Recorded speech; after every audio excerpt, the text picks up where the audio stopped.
sports? Do you like beer? Do you love sports and beer? Then you're exactly where you need to be. This is the Huebs, Views, and Brews show on 1252 Sports Chicago. Cheers.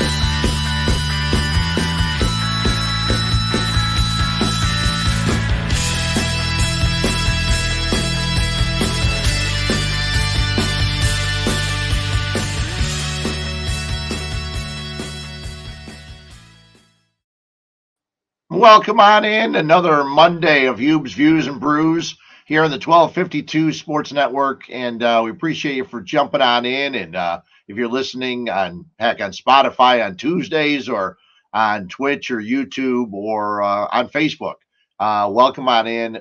It's been a fun couple of weeks of the NFL. I heard a couple of people talk about it, and I love hearing it and saying it because everybody talks so much about how the NBA has taken over so much with the youth and the younger people, but sports world is run by the NFL. It's a 12-month-a-year league. As soon as the Super Bowl is over, we got draft prospects, we've got camps, we've got all kinds of things. There's always time for football talk, and that's great. And the last 2 weeks have been amazing. We'll get into both of the games. We'll talk with my guy Steve Silverman in a couple minutes. Worked with him quite a bit on the score. We'll get into that. He's doing stuff now for Forbes.com, following the NFL and the Minnesota Vikings, but wanted to get into some other things. First of all, hope you're getting ready for the snow they're telling us. Now, if you live south, they say you'll get more snow than you'll get up north, and I guess that's only fair because for the most of the time, the people that live north, I live in Downers, people that live north seem to get a lot more snow than we do here, but I guess we'll be on the edge of it, so who knows? It's going to be February tomorrow. So, yeah, you're supposed to get snow when you live in this area of the country, and it's going to happen. We've been very, very lucky, haven't had much snow at all, and that's been wonderful, I guess. Again, if you don't like the snow, move. I hear so many people, oh, I really miss this, and well, move. Go to Florida or go to Arizona or somewhere. I mean, if you got a job and, you can just get up and move, go somewhere else. We don't need to hear you complaining all the time. And that's not even up my can. I have enough other stuff up my can with the Olympics coming up and some other things. And I've been watching too much TV and heck, I even got stuck watching some of the Bill Maher show on HBO the other day and brought some of that stuff up. But I had a chance to watch the Bob Costas show and Real Sports and a lot of other things. And heck, tonight I'm going to watch Betty White. Yeah, they got a 1-hour special on Betty White, and she was very, very interesting. Also, and I know I don't usually talk a lot about TV shows on this, but Showtime has their show now that just started last night. I'm not sure if it's 3 parts or 4 parts, but it's called, I can't remember the exact name, but it's like, We Need to Talk About Cosby. And I watched the first hour last night, and it's pretty amazing. Things that Bill Cosby did when he first started in the business, and he was doing things even when he just started in the business. And there's stories about a lot of things, and you'll learn things about Bill Cosby that you never knew. Not even bad things, very, very cool things about Bill Cosby if you get a chance to watch it, if you have Showtime. So it was very, very good, a documentary series, and it's last I think it's going to be on every Sunday night now. So now with Billions back on, people watch that a lot, and so we'll see how it goes. But I learned a lot watching that the other day, and after watching the football yesterday, it was again 2 great games, an overtime, and the coin flip didn't win. So everybody that was yelling last week, oh, you shouldn't be based on a coin flip. Well, now it's in 12 playoff games, it's 10-2. The teams that win the coin flip, because you know what? The Cincinnati Bengals play defense. That's what we talked about here last Monday night. But anyway, we'll get into all that. I was at a wedding over the weekend. Lovely wedding. Everything was wonderful, except the beer selection. Now, one of my good buddies, Steve Cesario, his son Danny got married years ago, and they had their reception at City Winery over on Randolph, just west of the Loop, or West Loop. And when I walked in, among the beers they had, I think they had Miller Lite, which is like right behind me. But they also had Zombie Dust by Three Floyds, and they had Revolution Antihero. So I looked at Danny, Steve's son, and said, "Great beer selection." And I said, "Thank goodness we're taking Uber because I knew I was going to be drinking a lot of beers." So we get to this wedding the other day, and I look at their beer selection. It was Miller Lite, Bud Light, Corona, and Sam Adams, Boston Lager. I said, "Okay, what am I going to drink now?" And I tried a Boston Lager.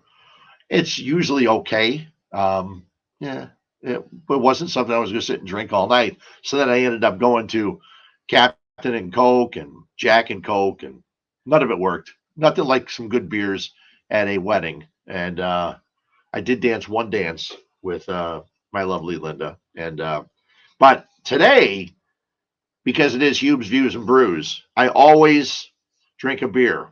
I've done it every time except one. And this one, I went to the back of my refrigerator. I had two waters called Core Water. It was hydrated water, or, oxygenated water or something like that someone gave me. And they were in the back of my refrigerator. And I pulled them out and I got rid of them. And I found this in the back of my refrigerator.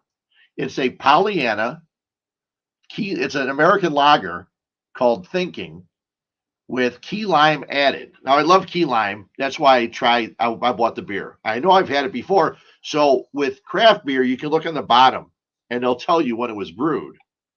So this beer was canned on April 27th, 2001. I'm sorry, 2001 would be very old. 2021.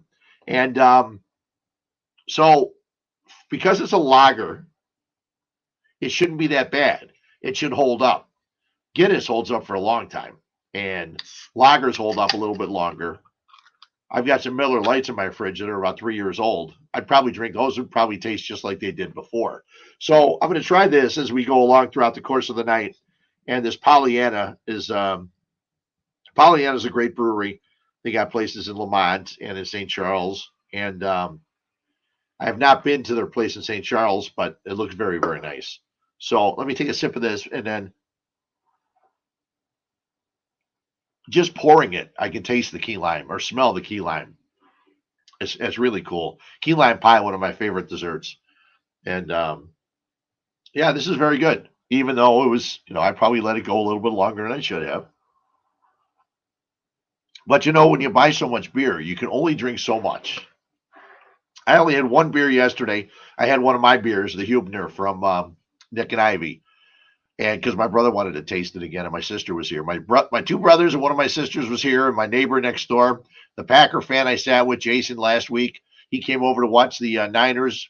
And yeah, I was a tad disappointed. But, if anybody wants to jump on in, when you go to a wedding and you're a beer drinker and they have Miller Lite, Bud Light, Corona, Sam Adams, you just sit and say, okay, I'm going to go back and revert to my old days and just pound Miller Lights all night long? Or what do? You can always get to us and leave a message on Twitch or on Facebook, and Mike will make sure the messages get up. My guest for tonight, we were supposed to have him on months and months ago, but for some reason we couldn't connect, and we tried. So this is a perfect time to get him on because he's followed the NFL. He used to write for Pro Football Weekly. He writes for Forbes.com. I worked with this guy on Sundays during the NFL for pregame shows when I was doing pregame shows on The Score, as we bring in my guy, Steve Silverman. And Steve, I was trying to figure out all the different Bears we worked with, Steve. Raymond Harris, Dave Dorson. Did you work with me with Joe Kane? Yes. Yeah, Joe Kane. And those are the only three I can think of. Before the show, I know that. That's right. Those are the only three I can come up with. Were Kane, Raymond Harris, and Dave Dorson. Yeah. Raymond was a funny guy, and he was willing to go back and forth. You could kid him a little bit, and he was fine with that. Well, I was just telling the story yesterday. I asked Raymond one time on the air. I said, "What's with the T at the end of your name?" And he said, "Fred, us black folk like to have fun with our first names." I said, "Okay, I said that. There's nothing else I could say. I mean, and he And was a tremendous.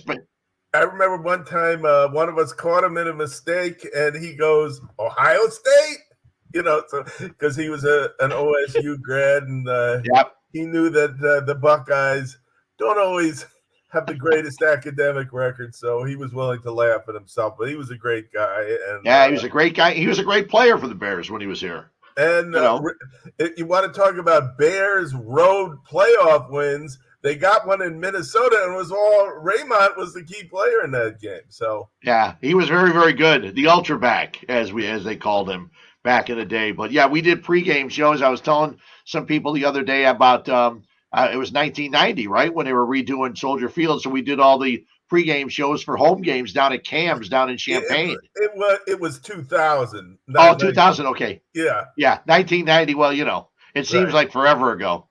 Yeah, right, 2000. Right. Yeah, we would go definitely all the way down to Champaign, and it was fun. I of course I enjoyed it. It was and there was more hope for the Bears in those days that things would go well. But I always look up on the Bears, the charter franchise of the NFL. Well, they've won 2 championships since 1946. Yeah. And if you're, I will go to my grave saying the 85 team is the best one-year team in NFL history. But that 63 team, they had the defense. They really didn't have much of an offense. How they beat out, Lombardi's Packers, I'll never know. But 2 championships since 1946. That's actually in worse shape than the Detroit Lions, who won 3 in the 50s. So, geez. That is depressing. Yeah. We'll get to some Bears stuff before after we talk about yesterday's games, because for the second week in a row, the playoff games were absolutely amazing, and you didn't think they were going to be for a while there. When you look at it, and it's 21-3, and you're starting to get bored. You're saying, was there another game on or something? But Joe Burrow just didn't give up, and the Bengals changed their defense a little bit. The Chiefs don't score at the end of the first half. And it seemed like that's where everything changed right there at the end of that first half when they didn't score. Right. And I didn't think, I heard Tony Romo say, this could really be big. And I thought he was crazy because, the Chiefs had gone through them so easily in the first half. And I figured maybe the Bengals would pick up their defense a little bit, but they'd certainly get 1 or 2 touchdown drives the rest of the way. So what they did was they backed off their pass rush because you're not going to catch Mahomes, and they dropped so many guys in coverage, and it worked out beautifully. And Joe Burrow is definitely the real thing. It's so hard to pick out a quarterback when they're in college, even the ones who do really well and figure that they're going to make the adjustment, become great NFL quarterbacks. But with Burrow, the thing that he has going for him, yes, he definitely had the accuracy when he was in college at LSU, but he had a big time arm. He has the kind of arm strength that you can really depend on, that can bail himself out of trouble. A lot of confidence, a lot of intelligence. And he's gotten better. So I'm pretty sure that you're going to see him at the top of the class for the next 5-10 years in the NFL. The only thing I criticized him about in the whole game yesterday were there were a couple throws he made down the right sideline where he must have thought T. Higgins was like 7 feet tall, because he threw them high, and T. Higgins was jumping as high as he possibly could go and wasn't even coming close to him. But other than that, he never lost his composure. Down 21-3, they just did what they needed to do, and that little pass and run for the touchdown really got them going when they got their first touchdown of the game. Right, that gave them confidence that they could start to work in the whole playbook. Of course, they have the young receiver in Chase, who's going to dominate in the NFL for a long time. And Joe Mixon does a great job out of the backfield, catching the ball. And when he has just a little bit of a block he can get through. So they have a very nice mix. I mean, this is a team that has overcome years and years and years of not only losing but humiliation, and they're back to the kind of team that played the Joe Montana-led 49ers in the Super Bowl a long time ago. And I was kind of hoping, and I guess I'm sure you were also, that they would meet the 49ers again, and the 49ers were all but there. They were there for 3 quarters, but a bad fourth quarter, and they couldn't get there. But give credit to the Rams for coming through when they were down. So the Super Bowl looks like it should be an interesting one, even though the Rams will have home field advantage. One of the things that they were talking about, a lot of the quote experts, is that you look at the Bengals and the Chiefs, and when Kansas City got the lead, it was 21-3, and you figured, okay, like you said, it looks like Kansas City just going to be able to have their way with it. But they, from what I was hearing, they said they rushed only the 3, but then they went from a zone to playing man-to-man on guys. So guys weren't open. So Mahomes had a hard time finding people open, but he didn't. He refused to run in the second half. He would scramble, but he wouldn't take off and run. And if he does run, you figure when they're playing man-to-man, they're going downfield. There's going to be some openings. But it didn't quite happen the way that it had happened in the past. And I think that's why a lot of people are questioning Mahomes in the second half of that game. Right, especially at the very end when you were set up for an easy field goal to tie the game, if not the game-winning touchdown. And then he had these back-to-back sacks where he looked completely lost. What was the last one? 17-yard loss. Yeah, that made that game-tying field goal a real problem. And they very well could have lost it right there. And I didn't think I would see that from Mahomes. I mean, he has every throw in the book. He's a very good runner. And it just kind of, the moment got too big for him. He's got the 1 Super Bowl title. Last year's loss in the Super Bowl, I think, has affected his psyche a little bit, and he'll need to get back and win another time. And he's got all the weapons to do it. I mean, he's a great talent, but the moment got really big for him yesterday in the fourth quarter, and I was quite surprised by that.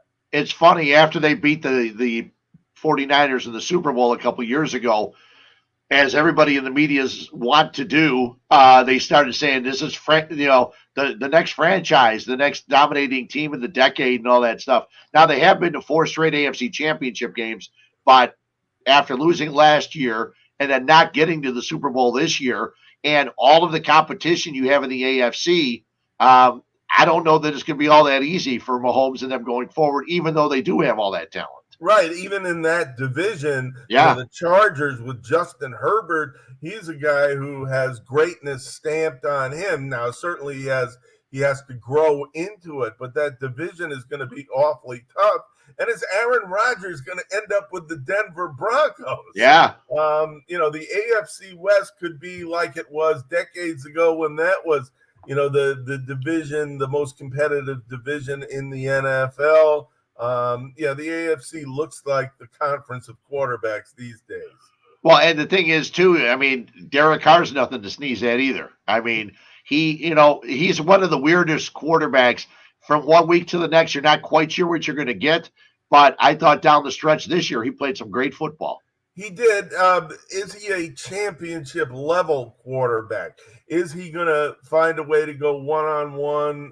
Not that they go one-on-one, but in the big passing games against Mahomes or Herbert, how is he going to do? Is he going to be any better than 500? And actually, if he got to that level, I think that would be pretty good. So against the teams where he's going to have shootout possibilities, I don't know that he's going to stay away from the mistakes that he's made, and that could be an issue. But and the other thing with the Raiders, Mark Davis, is he going to make the right moves as owner? He's trying to live up to what his father did, and he'll never be able to do that because say what you want about Al Davis. He was a genius when it came to understanding the game of football and motivating the right people. And I don't know that Mark Davis has that, kind of ability to his game. Yeah. One last thing before we get off of this game, and both teams rushed for more than 110 yards, and that was nice to see for me. You mentioned Mixon, and the Chiefs ran the ball. It was nice to see. The second game, nobody ran the ball, and I'm not sure what the problem was, and that could have been one of the big problems the Niners had in that game. But it was nice to see that. It was funny because there were times I was following people on Twitter yesterday where during the game they said, I can't believe they keep trying to run Mixon. Running Mixon was one of the keys to that game, allowing some of the other guys to get open. And I thought that was a huge key, especially after they lost their tight end early in the game. Right. Usama is going to be a very solid player. I hope he's available for them and at close to full strength for the Super Bowl.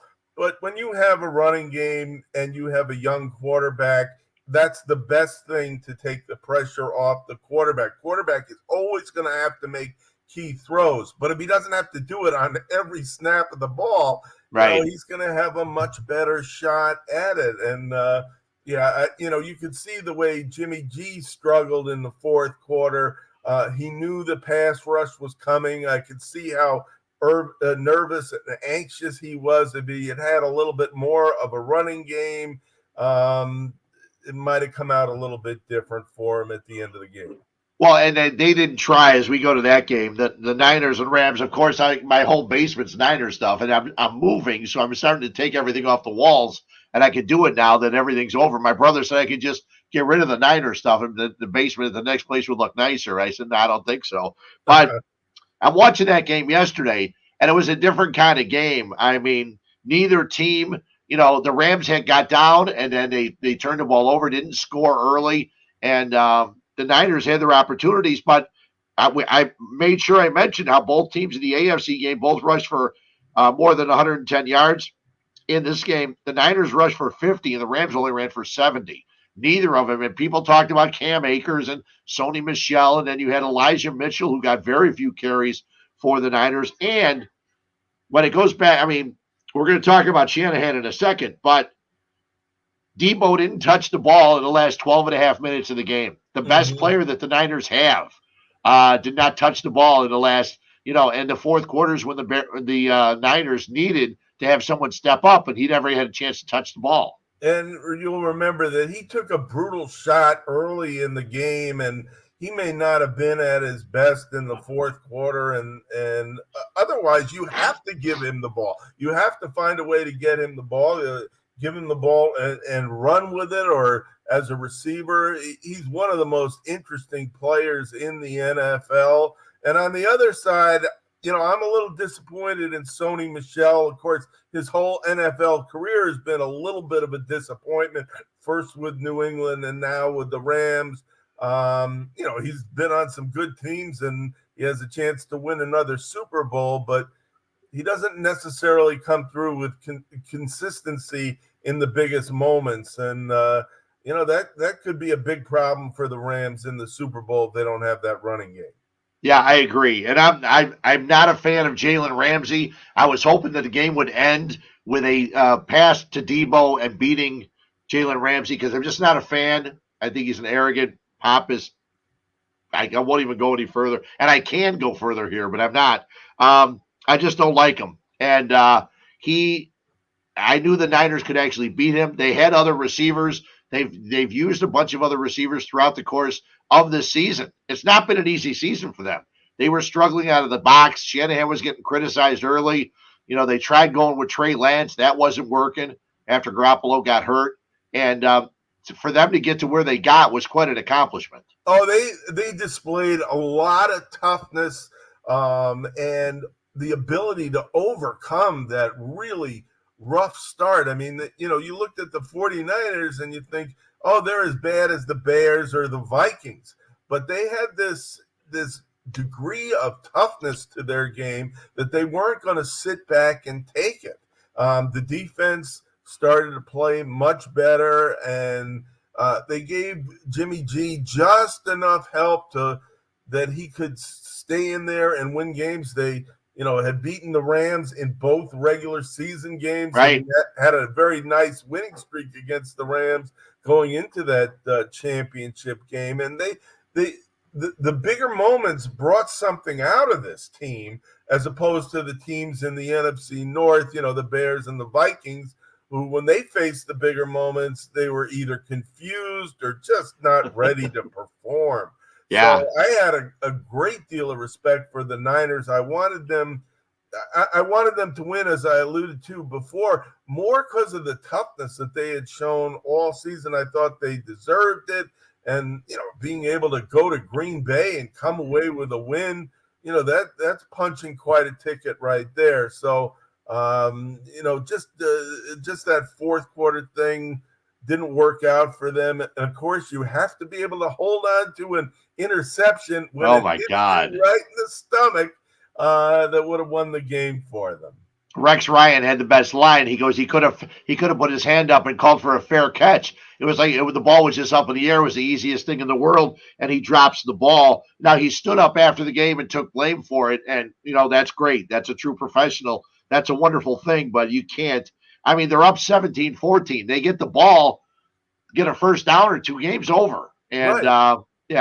That was absolutely brutal. It was an easy catch. A high school kid can catch that ball, right, without any problem. But no doubt. But there's two other things I wanted to make sure I brought up. And I had told people, I had some people over to watch the game, and they all kept saying, well, they go, the Niners have won 6 in a row from the Rams. I go, yes. And you look at it, and when that happens, the odds say that eventually the other team's going to win a game. It's not going to continue to go that way. So that was the first thing. And then the other thing is, and I told my neighbor who was here, Jason's a Packer fan, so I went to his house next door last week to watch the Packer game. And when I walked into his house, I told him the same thing. I said, and anybody that's a Niner fan has seen this year, the Niners secondary is awful. Mm-hmm. The Niners secondary has no players on it. They brought Josh Norman in, and then they said, listen, even he wasn't good. They had no guys that could play in the secondary at all. It was brutal all season long, and that's what it showed yesterday. You look at it, Kupp and OBJ combined for 20 catches for 255 yards. I mean, there's the game. I mean, how do you got to be able to stop somebody, even when you put pressure on him, on Stafford. He put the one up. They got the interception late, but you can't keep letting these guys catch the ball. And, and we're going to talk about this in a minute, but Cooper Kupp has just had such an amazing season, 11 for 142 and 2 touchdowns. And every time he's open, he go, how is he getting open? I'm watching Tony Romo saying he ran a great route. I go, a great route. He took off the line of scrimmage. He ran 7 or 8 yards and caught the ball. I mean, how's that a great route? But anyway, he's just a powerful force. He's I guess he had a drop or two during the postseason, but he's so dependable. He knows how to get open. He runs well enough, and I don't know that OBJ is going to be a long-term asset for the Rams. But, at this point and going into the Super Bowl, it's going to be very tough to stop, that 1-2 punch of the Rams. Now, will he wear out his welcome next year or the year after? Definitely. But I think it's a great combination. And I think Matt Stafford is really counting his blessings that he's in Los Angeles now, after his long career with the Lions and playing a Super Bowl in your home stadium, even though I'm sure, you're not going to get the same kind of fan support, although they really didn't have it yesterday either. No, the Niners bought the tickets, I'll tell you that. Yeah.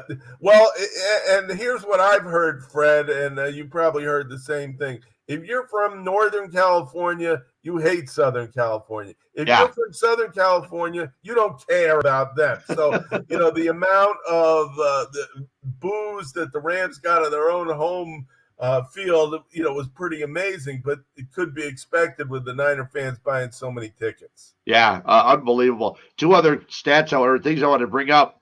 The Niners have been to 5 championship appearances in 11 years. So despite the fact that they're not winning right now, they're not winning these Super Bowls, they're getting there. And I think that's been pretty darn amazing. It's going to be tough for them. I watched the Niner postgame show because on the satellite dish I can get the NBC station in San Francisco. And they're all expecting Garoppolo to be gone, not necessarily because of the way he played, but because of 25 million that he'll have to be paid. And they all want to pay Deebo Samuel a year before he's a free agent, which you've covered football long enough. I hate that when everybody wants to pay a guy the year before he becomes a free agent. That's what everybody wants to do for Deebo. I understand he played well, but when you sign a contract, does that not mean anything anymore? Well, and the other thing is, I can see it in the other sports, in the NHL or the NBA. In the NFL, you could get hurt so badly in game 2 or 3 next year that Deebo Samuel may not be the player that he has been this year or even last year. So, you may want to appease the guy and give him what he wants, but you can do that the next year as well. He is a great player. Celebrate him all you want. I don't know that you have to raise his pay right now. Okay, the other thing is, and working at ESPN, Waddle and Jeff Meller every Monday would talk about how great the play calling. They said when you watch the Niners play, it's different when Kyle Shanahan's calling plays than most other coaches in the NFL. But the stat out there is that in the last 3 playoff losses, Shanahan has been outscored 53-0. That's including when he was with Atlanta. In the fourth quarter. Right, the fourth quarter, and the fourth quarter with the Niners against the Chiefs 2 years ago, and then yesterday. So in the last 3 playoff losses he's been involved with, his team has been outscored 53-0 in the fourth quarter. That sounds ridiculous. That's going to keep him up all throughout the offseason, as it has in the past when you lose a Super Bowl the way they did when he was with Atlanta to the Patriots. And then, the same situation at Kansas City a couple of years ago, and now against the Rams. That's something that's going to keep him up. He is a smart guy. He learned from his dad. I'm sure he's an excellent play caller and coordinator, but doesn't mean that there's not a lot of room for improvement as well. Yeah, I understand. And a lot of times it comes down to the players you have and things like that. And as we go there, I wanted to ask you, because you had mentioned it earlier about young quarterbacks. And today the Bears had the big announcement, or the interviews where they had their new general manager, Ryan Poles, their new head coach, Matt Eberflus, meeting the media. And they asked about Justin Fields, who was there and talked afterwards. But it was funny because they didn't give like 100% commitment, like he's our quarterback, which was kind of interesting. And I wonder how he's feeling after hearing the first press conference. Well, I think he's got to prove himself. I mean, I remember at the start of the year, many of the people in the business, in the radio business, were saying, oh, he has to be the starter. Don't give the job to Andy Dalton. He's not going to win you games. Well, I understand Andy Dalton's reputation, but that didn't mean that the young quarterback from Ohio State was going to be ready right from the get-go. Yes, things have changed dramatically, Fred, since the days we were doing the pregame shows, and you wanted your rookie quarterback to sit a year, 2 years, maybe even 3. Okay, so times have changed, but you still have a lot to learn, and you can't just put the guy in there and expect because he threw the ball so well against Michigan, he's going to do the same thing in the NFL. And there's a lot to prove. So without being fully committed to the young quarterback who you gave so much up to get, I think that's good. I think you should be a little skeptical, just like, most Bear fans are skeptical of this latest move. When it comes to Eberflus, I do think that the Colts became a very physical defense a lot of the time, not so much at the very end of the year when they really needed it. Right. But, they shut down the Buffalo Bills in Buffalo. something that, a lot of teams couldn't do. So I think he's got some defensive skills there, and I think he can wake the defense up a little bit. Now, will the offensive minds be the kind that can bring something out of this team? There's every reason to be skeptical when it comes to who the Bears hire and their administration, because there's just been too much failure for so long. Well, one of the things that Eberflus said is he's not going to be calling the plays on defense. He wants to be the head coach, have the defensive coordinator call the plays, who they still have not hired a defensive coordinator. But he's going to play a 4-3. And the Bears have been playing a 3-4 with the outside linebackers being Quinn and being Khalil Mack. How is that going to work? Just right off the top, because obviously I don't know that either one of those guys are really defensive ends in a 4-3. Well, what I heard, though, is that he was going to emulate Lovie Smith in that this team was going to be in shape and they were going to run. I think there's something to that. So, schematically, will it work? I don't know. But if they're in shape and if they're in better shape than everyone else, then you have a chance to succeed. And, Fred, I'm an old guy. I saw what training camp was like in the old days. Sure. Long before I even came to Chicago, I saw Chuck Fairbanks in New England run his guys into the ground. I saw Ray Perkins with the New York Giants basically torture people.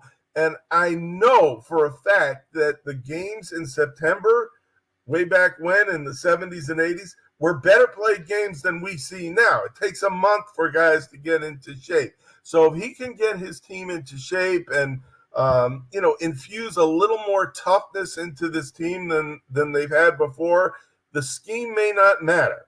They may be a better defense and have a little bit more jump than their opponents, especially at the start of the season. The lone holdout I found, and maybe not so much the last couple of years, but the oldest coach in the league, Pete Carroll, he ran a tougher training camp for a longer period of time after the rules changed than other coaches, and they got off to great starts. Not so much the last couple of years, but before that they did. And if you can get off to a great start because you hit harder, you're tougher, you don't tire as fast as your opponents, then you have a chance to run off a pretty good season. Now, it's a perfect time for Akeem Hicks to leave then, because my pregame host, when I was doing him at ESPN, Steve McMichael, gave him the nickname Muffin Top because he could never stay on the field for 3 straight downs because he had to come off because he wasn't in shape. And that, watching the 85 Bears, those guys were out there all the time. There was no rotation of the defensive four back in the day because Ditka ran them. They were in great shape and they were able to, last. But like you said, though, the rules have made it difficult for coaches to do that with players. I'm interested to see how Eberflus is going to do it. Yes, it's very, very difficult. When things like the mini camp first started, many coaches couldn't adapt. It was a joke to, have practices in the spring and before training camp. Well, now you really have to make good use of that time. You can't hit, but you can get yourselves in better shape. 2-a-days are gone. It just doesn't happen anymore. The longer practice sessions, if you have a longer practice session on one day, then they're not even hitting the next day. So, but hearing, a coach, talking about getting a team in shape and working them hard, I think is a real positive. I think some of the old ways still work. And because, the more modern ways have not worked, and where the coaches come out and say, "Oh, we had a great practice session." Right. You can be pretty much assured they didn't, if that's what they're saying. Yeah, that's the way they usually do. Just 2 other quick things I want to get to before I let you go. I appreciate you for jumping on. It's worked. We haven't had any problems. I posted a question earlier today on Twitter because I hate that everyone's talking about Tom Brady and Aaron Rodgers for MVP. And I said, who should be the MVP, Aaron Rodgers, Tom Brady, or Cooper Kupp? Now, one guy said, come on, Cooper Kupp. And I said, listen, I know what Tom Brady did. He had an extra game so you could throw for 5,000 yards or whatever. Mm-hmm. I know what Aaron Rodgers did. But Cooper Kupp, not only did he lead receivers in yards, but he did it in catches and he did it in touchdowns. That's he pretty had a damn amazing. marvelous year. And Yeah. I would not argue with that at all. And, all the, with the Tom Brady retirement, non-retirement announcement, he's got all the records for longevity and tremendous achievements. And you can crown him as the greatest football player of all time if you want to. But you know what? If I was putting together a team and I had a Super Bowl to win, I would still take Joe Montana over Tom Brady, and I'd come pretty close to taking Steve Young over Tom Brady. I'd go with Brady, but Joe Montana never lost the Super Bowl. Exactly. And I give Brady all the credit in the world for getting the absolute most out of his talent, which is strong, but not like Joe Montana. He certainly didn't have an arm like Dan Marino. Now, I would say that Brady is a much better quarterback than Marino because of the way he related to his teammates, and he wouldn't blame them in front of the cameras the way Marino did. But he didn't have half the arm that Dan Marino did. So there's a number of quarterbacks who have greater tools than Tom Brady did. He's a great player. I don't mean to take anything away from him, but if I was putting together a team to win the ultimate game, I would not take him. I would take Joe Montana, and I would apologize to nobody for it. Well, what people did, and I got about 350 responses, and Cooper Kupp was 53%, Brady 23%, and Aaron Rodgers 24%. Now, I know I've been in this business long enough that I know recency bias is a wonderful thing. Like every year when they say, what's your favorite sport? Well, it's football, so football season. What's your favorite sport? Baseball season, whatever. So I knew asking about Cooper Kupp with 142 yards and 2 touchdowns would probably get that way. But I would love to see that. I'm tired. He dominated all year long. I know. But from the middle of the season, everyone's been saying Brady or Aaron Rodgers. I don't want to hear that. I want to see people actually get an opportunity, because what Cooper Kupp has done each and every time the Rams win is because of him. It's amazing. Yeah, when I think Matt Stafford was so thrilled to have this kind of receiver working for him, not only based on his talent, but his consistency, his ability to get open and read defenses. I remember one of the last Super Bowls I had been to was the Raiders Tampa Bay Super Bowl, and that was the end for Jerry Rice and Tim Brown. Right. And I remember at the media session, somebody asked Tim Brown, he goes, you guys are both Hall of Fame receivers, but what's the difference between you and Jerry Rice? And Tim Brown said, well, you got to be joking. I mean, Jerry Rice is the greatest pattern runner of all time. He's so smooth, his cuts, his hands, all that. But me, I just get out there, play physical, and just find a way to get open. And Cooper Kupp has a little bit of both. I mean, he's a great pattern runner, but he's got the toughness to break open anytime he needs to. Yeah, he really does. Steve, I'm glad it worked this time. Everything worked. I'm glad we had a chance to talk a half hour of good football, because there was a lot of it going on. It's been way too long since we've talked. Hopefully we can do this again sometime. And I appreciate you jumping on with me. Oh, before you go, I'm drinking beer. You said you had scotch, okay? Last week. I said I did, but. Well, maybe you didn't. Whatever. But last week after the Niners won, the guy next door opened a bottle of Blue Label scotch. Well, I told him, I said, I'm not a scotch guy. And he was giving me shots. And he said, just sip it. I said, no, I know to sip it. But I had 5 of those shot glasses of scotch. That was a lot. Yeah. That is a lot. Okay. Yes. Okay. That was a lot. My recommendation, the Blue Label is fine. I mean, it's more than fine. But Glenfiddich, if you can get your hands on that, That is a nice, smooth scotch. It goes down very easily. My other recommendation, Fred, and if you were having shots, I'm sure you followed through. You don't drink scotch on the rocks. You don't dilute good Right. booze like that. Right. Now, if it's the hottest day in the summer, okay, I can understand. But other than that, don't dilute it. Drink it straight. Yeah. Well, I was drinking it straight then. Thank goodness I only had to walk across the driveway to come home after that one. So get the job done. Yeah. There's no, it did. about it. Yeah, it definitely did. Steve, appreciate it. Have a great time, and we'll talk to you soon. I would love that. It was great fun, and the draft is coming up before you know it. So yeah, tell me about it. The NFL's 12 months a year. It never stops anymore. Never. Yeah. Thanks a lot. Appreciate it, Steve. All right. Enjoy the Super Bowl. Thank you. Steve Silverman, great guy. We had so much fun doing those pregame shows over on 670 The Score. Wonderful times with Joe Kane. We did the show from Ditka's Restaurant. Joe Kane would get there early, always want to have food. Joe Kane had like the deepest voice in the world. It was Barry White and Joe Kane. Those were the two deepest voice guys that I had ever heard. I sounded a little bit like Barry White earlier in the week.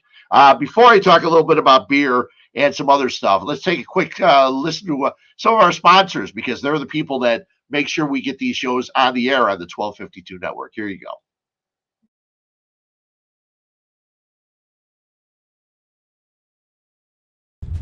Hello, this is Paul from Nick and Ivy Brewing Company. We are located at 1026 South State Street in historic downtown Lockport, Illinois. We are very excited to be partnering up with the Fat Mike Chicago Sports Show, as well as the 1252 brand, because we are one of the few Chicagoland breweries that embrace sports and sports culture. Come in for a fresh brewed beer made right here in Lockport while catching the game of your favorite team. Stay for the live music that we have booked every weekend, or just come for a cozy atmosphere to enjoy a good conversation with a friend, loved one, or complete stranger. Nick and Ivy makes you feel right at home no matter what the occasion is. Follow us on Instagram and Facebook by searching for Nick and Ivy Brewing Company. Visit our website for our up-to-date tap list, or to go shopping on our online store at nickivybrewing.com. That's NIKIVY brewing.com. Come in today for a fresh brewed beer born and raised in Lockport, Illinois. Hey, Susie, thanks for hooking me up with the Fat Mike markdown on my insurance rates at State Farm. This is awesome. No, Mike. The Fat Mike markdown is not a real thing. I don't believe that for a second. Let me repay you the favor and tell you and all my friends about the Fat Mike markdown. Okay, well, that's just fine, considering that State Farm just gives everyone surprisingly great rates. You heard it here first, folks. So give Susie Sheehan over at State Farm Agency a call and ask for the Fat Mike markdown. It's the best. For the real deal, give us a call at 815-306-0184 or go to SusieSheehan.com to request a quote. My team at the Susie Sheehan Agency is here to help with all of your insurance needs for auto, home, and life, and we service Illinois and Indiana. Also, if you mention the Fat Mike markdown, $10 will be donated to a local charitable organization through our Quotes for Good program in your name. Remember, that's 815-306-0184 or SusieSheehan.com. Thanks so much. Get on it, everybody. Woohoo!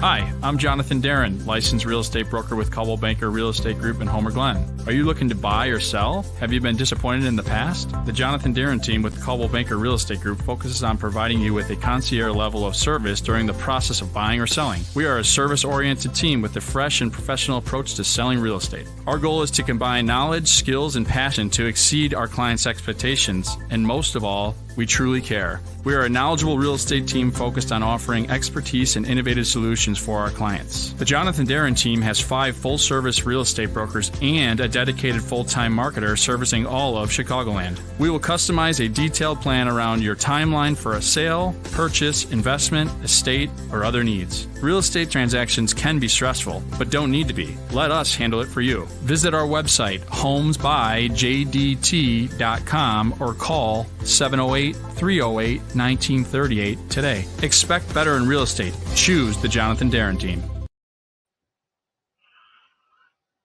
One of my buddies, one of my pals from Black Horizon just posted something about a beer release. So I was busy during the commercials, but Jonathan Darren and Susie Sheehan and Paul over at Nick and Ivy, they do a great job. And Also, I know on Fat Mike's show, the cupcake place right in downtown Lockport is a wonderful place too. So you get a chance. I cannot wait to get to Lockport. My home hopefully it'll be built in a few months, and then I'll have a different backdrop to my shows. But yeah, it'll be nice. Cannot wait. Talk a little bit about beer, and that's what we do. Huebs, Views, and Brews. We talked a lot about sports. I got a couple of What's Up Fred's cans coming up in a second. But as I said, I was looking at Facebook really quickly, and 2 minutes ago, Black Horizon Brewing posted they have a beer coming out on Saturday at noon called Nice and Toasted, which is basically, it could be the nickname of our guy, Fat Mike, Nice and Toasted. It's Nice and Toasted and Imperial Stout with toasted coconut, marshmallow, and vanilla. Now, my brother said, do you have anything with like coconut and vanilla in it? And I didn't have any beers. So now they have to come back because I'm going to stop at Black Horizon on Saturday, pick up some of the Nice and Toasted. I see it here in cans. It looks very, very good. Cannot wait. Perfect weather for Imperial Stout. You'll have snow on the ground, stout weather. It's always stout weather. If you like stouts, you can drink a stout anytime. It doesn't have to be just in the fall or winter, spring, summer, whatever. You like beer, you like beer. And a lot of people that like beer on Saturday, if you're not at Black Horizon, you might be at the 6th annual Brews on Boulevard. Hollywood Boulevard is a great theater right here in Woodridge on 75th and Lamont. And this is the 6th annual Brews on Boulevard. It's almost sold out. So if you're interested in it, make sure you go online, get to Hollywood Boulevard, go to Brews on Boulevard, whatever. It's this Saturday from 11:30 till 3 o'clock. They have 30 different breweries, and you have a chance to sip and sample a lot of the beers. That's wonderful. There's nothing like beer fests, and beer fests are slowly but surely coming back after COVID and everything else. There's another one coming up that I know I will be at. It's February 19th, so it's 20 days away because today's the 31st. The Westmont Winter Beer Fest. Our guy Dustin with the Westmont Park District puts it together. They've got a tremendous list of breweries. They have 2 or 3 food trucks. They have bonfires. They have heated tents. It's great. You can get a VIP pass. I think it's $65. You get a 17-ounce glass. I like going with the smaller glass because you get tempted to have a bigger pour when you're at a beer fest. But anyway, that's coming up February 19th. I know tickets are still available for the Westmont Winter Beer Fest. You want to head out there. If you go there, you will definitely see me there. Just look for me. I'll be the guy probably wearing my White Sox jacket. Really easy to recognize me. The guys over at Buckle Down. And last week, it was so nice to have Ike Orcutt from Buckle Down Brewing on. And they're doing a collaboration beer with Irish Times in Brookfield. If you're a fan of Irish food, Guinness, Irish Times, you've probably been there in Brookfield. Great place right there along the tracks. So they have a collaboration beer with the guys over at Irish Times called Good Times and Irish Red Ale. Very, very good. Cannot wait to try that. They also have other ones coming out. They have Clencher X. They have a Tangerine Pinwheel, which is a almost through this, is a Tangerine Pinwheel is a seltzer. And they have a brand new Vienna Lager coming out too. Cannot wait for that. And the guys over at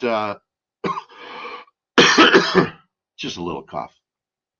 Guys at Ford Exchange have a Between Two Parallels coming out. This is their 3rd year of brewing. They get a high gravity lactose free Imperial Stout coming out very soon. So Ricky Cervantes, try that. We'll try to get him on the show very soon. While I take another sip, let's go to What's Up Fred's Can.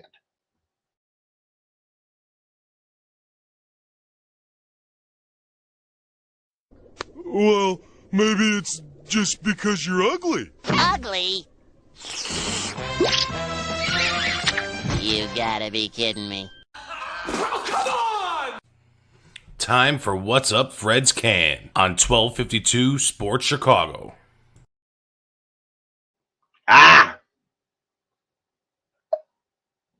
What's the phrase? What doesn't kill you makes you stronger. So we'll try to get through this one. There's two things. I mentioned how I've had a chance to watch Real Sports, and I've had a chance to watch the Bob Costas show, Off the Record. They're back on the record, I think it's called. But what I learned in the Bob Costas show is, and this isn't what's on my can, this is just interesting.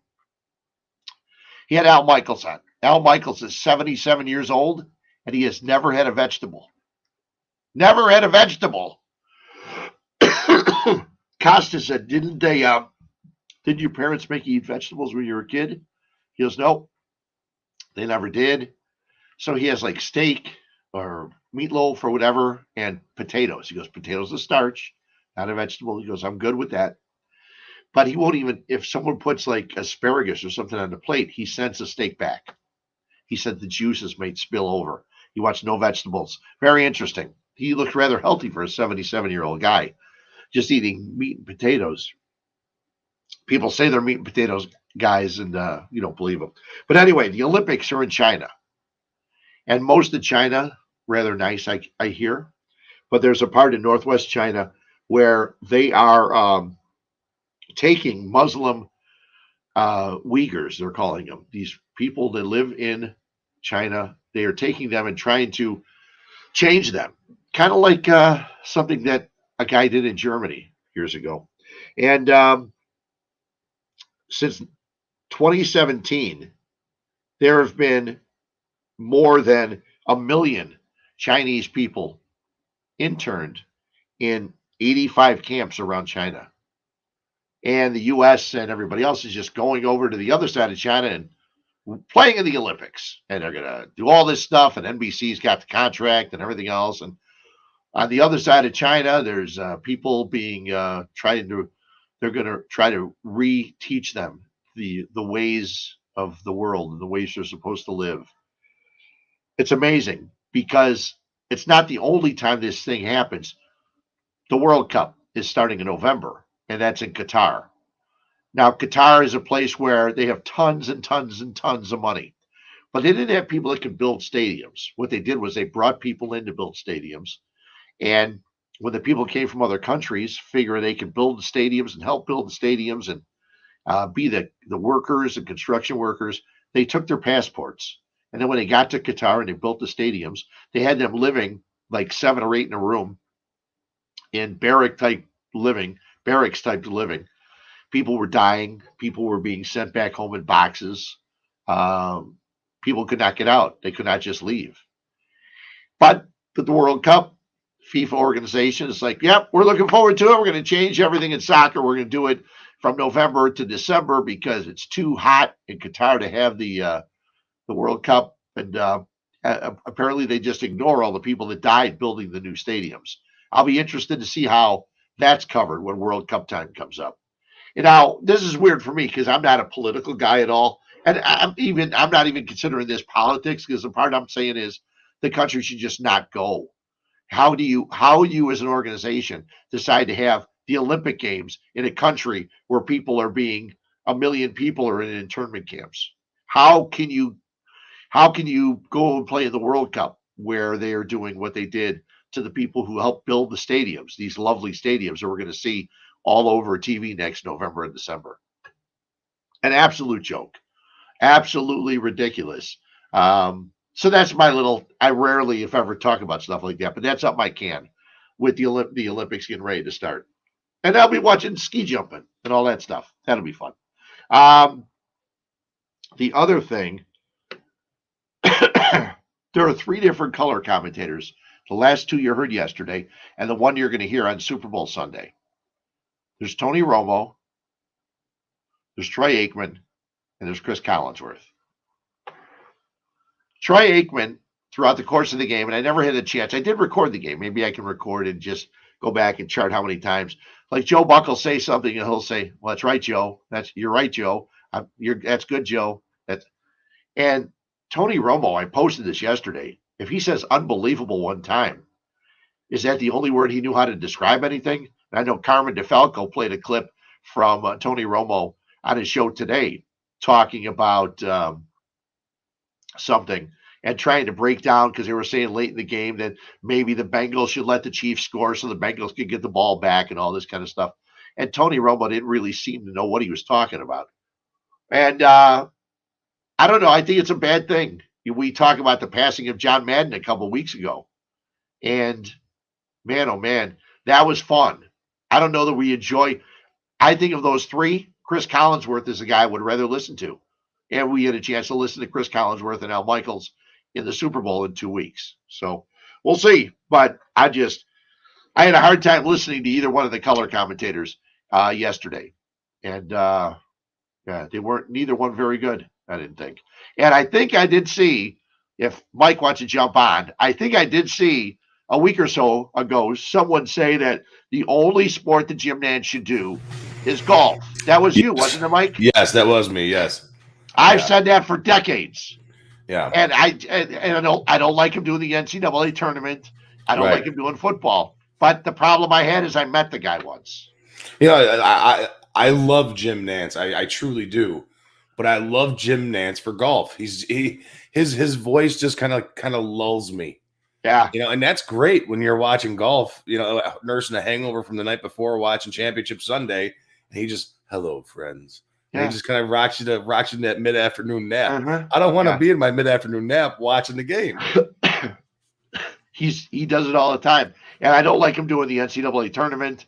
I know he's great. And then we met him one time, and he was the voice for the golf Golden Tee on the Golden Tee video games. And he was at our station at the Score when I was working with Mike North. And if you just search on YouTube, Fred Huebner, Jim Nantz, which is a weird combination to search, but you'll see he was in our studio playing it. And we each birdied the one hole we played that's on it. And he gets there, he goes, I don't think I've ever played this. And the first ball he hits is like right down the middle and everything else. And we go, yeah, sure. And then you hear his voice doing the play-by-play. But I had a chance to meet him, and it's like, damn it. You can't hate the guy because he's a wonderful guy. I'd rather have someone else doing and I don't want to hear Gus Johnson do my football. No, me neither. So I'm not sure. I think just hitting the mute button is not a bad idea. We know enough about the game. Right. Yeah. Show the replays and do that stuff. Yeah. Right. Okay. I wanted to make sure we got you on for that because I was pretty sure it was you that said you only like them doing golf. It was me. I Okay. All right. Well, we'll see you on Wednesday, right? Yes. I will be here on Wednesday. I'll be here on Wednesday. And I'm sure you'll be breaking down all of the Bears. Maybe they'll have a defensive coordinator by then. Most likely. There's a lot of hirings going on right now with this Bears team. It's kind of getting me all excited. I can tell. It's a good time to let you go. Thanks, Freddie. Well, anyway, we'll be back next week. We'll be talking more beer. We'll be talking. There's no football to be played, and I knew that there's a Pro Bowl. There's no football to be played because that's not a sport. That's just like they go on out and shake hands and they snap the ball, and they should just play flag football. The Pro Bowl flag football game is what it should be. Because there's nobody wants to get hurt in the Pro Bowl, not be able to play next year. Nobody wants to hit somebody. There's not going to be any, hitting a defenseless receiver, which they made a call yesterday, which I was surprised about. But anyway, so thanks for jumping on in. Thanks for listening. Steve Silverman, a great guy. I was so happy we finally got him on. The Pollyanna beer held up. The Key Lime Thinking, very, very good. I'm sure you could probably still get them. I'm sure they're still making them. Very, very good stuff. The American Lager with key lime added.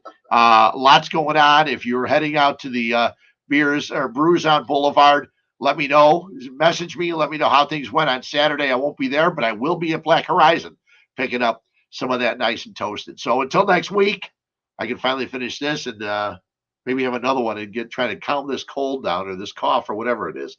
Thanks for joining me here on Huebs, Views, and Brews on 1252 Sports.